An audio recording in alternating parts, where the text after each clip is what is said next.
నేను ఫస్ట్ వార్త చూడగానే తర్వాత వెరిఫై చేయకుండా ప్రశాంత్ కిషోర్ గారు అక్కడికి వెళ్ళి ఏమని అడ్వైజర్గా జాయిన్ అయ్యాడో అనుకున్నాను. ఎందుకంటే కోడి కత్తి చూసాము, ఆవిడ కాలు ఎరగడం చూసాము, ఇంకా చాలా చూసాము. అన్నీ ప్రశాంత్ కిషోర్ గారు అది రాలీసుకుంటా లేదండి అని అనుచరులు ఉన్నారని తెలియదు నాకు. నేను చెప్పలేదు కానీ అంటే ఈయన హయాంలో జరిగినవి చూశాను. అందుకని ఫస్ట్ డౌట్ వచ్చింది, ఈయన మంచి ప్రణాళిక వేసి వాళ్ళు అడ్వైస్ తీసుకుంటారు సక్సెస్ఫుల్ అని. కానీ అది నాకు తర్వాత తెలిసింది. తర్వాత చెవి దగ్గర దూసుకుపోవటం, షార్ట్ రోటరు, వెనకమాల వ్యక్తులు చనిపోవటం, అతన్ని కాల్చి చంపటం, సందేహాలు కొంతమంది వ్యక్తపరుస్తారు, అది వేరే సంగతి. But it's very unfortunate incident.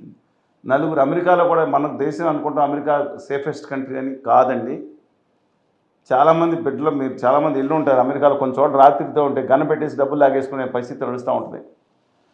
ఈ దేశంలో అక్కడక్కడ జరుగుతుంది ఇంత దారుణంగా. ఈ 145 కోట్ల మంది ఉన్న జనానికి దానికి కంపేర్ చేయండి. అత్యంత పక్కడ్బందీ సెక్యూరిటీ వ్యవస్థ ఉన్న దానికి మనకి కంపేర్ చేయలేము. ఈ ప్రజాస్వామ్యం వికసించిన దేశం, ప్రజాస్వామ్యం మనకి పెద్ద ప్రజాస్వామ్యం దేశం అన్న ప్రజలు అర్థం చేసుకోవాలని ప్రజలు ఎక్కువ మంది ఉన్న దేశం మనది, అసలైన స్ఫూర్తిని. బట్ నా ఉద్దేశం ప్రకారం ట్రంప్ గారు మళ్ళీ దురదృష్టకరం మళ్ళీ అధ్యక్షుడు అయ్యేదానికి ఇది ఒక మార్గం అయినట్టుంది.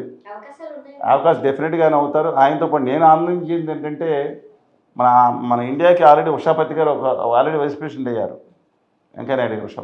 అక్కడ ఇంకో ఉషాపతి గారు వైస్ ప్రెసిడెంట్ అవ్వబోతున్నారు. ఇన్సేన్ ఆయన మన తెలుగు అమ్మాయి వాళ్ళకి హస్బెండ్, సంస్కృతి సాంప్రదాయాలంటే గౌరవం కలిగిన కుటుంబం నుంచి వచ్చిన వారికి డెఫినెట్గా నా ఉద్దేశం ప్రకారం ట్రంప్ గారు నెగ్గే అవకాశం ఉందండి. రష్యా ఆయన నెగ్గితే వైబ్రెంట్గా ఉంటుంది.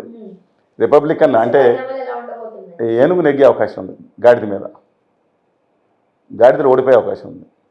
అంటే డెమోక్రట్స్ గాడిద వాళ్ళ గుర్తు గాడిది కాబట్టి ఇది వీళ్ళది ఏనుగు. అందుకని నా అభిప్రాయం ప్రకారం నెగ్గే అవకాశం కనపడుతుంది. ఈయన కొంచెం పాత పద్ధతులు మార్చుకుని మోడీ గారి వారికి మంచి వేవలెంగ్త్ ఉందండి. ఇండియన్స్ మీద,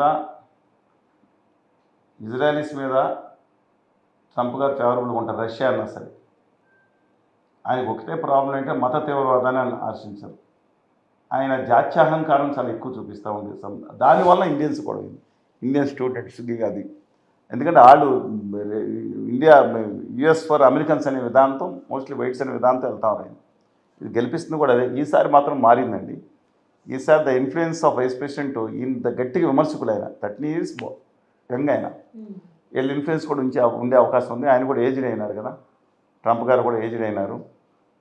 బట్ బిడెన్ గారిని మారిచ్చి వేరే నాయకుడిని చెప్తే మనం చెప్పలేం కానీ, but I think some positive news you can hear towards India. Last time ఎందుకంటే అండి మోడీ గారు తర్వాత టైంలో కూడా బాధపడ్డాం బిడెన్ గారు. ఎందుకంటే మోడీ గారు నాకు ఈ దేశ చరిత్రలో ఏ రాజకీయ నాయకుడు అమెరికా ఎన్నికల్లో ఏలిపెట్టి తన అహంకారం కోసం దానికోసం ఇంత దుర్మార్గం చేయలేదు. ఆ దుర్మార్గం చేసిన ఎవరంటే అదాని గారు, మోడీ గారు.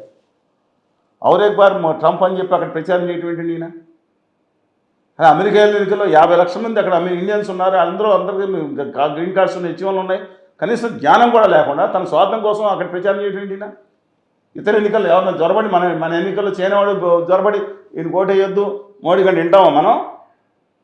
ఔరేక్ బార్ ఆరే అంటే వింటామా? ఎందుకంటే ఈయనకి అందువల్ల ఇబ్బంది అయింది. కమలా హారిస్ గారు అందరున్నా సరే ఇబ్బంది అయింది. అందుకని let us wait and see అండి. నా అభిప్రాయం ప్రకారం పాజిటివ్ న్యూస్, ఇండియన్స్కి పాజిటివ్ న్యూస్ వస్తుందని ఆశిద్దాం. Thank you so much. ధన్యవాదాలు.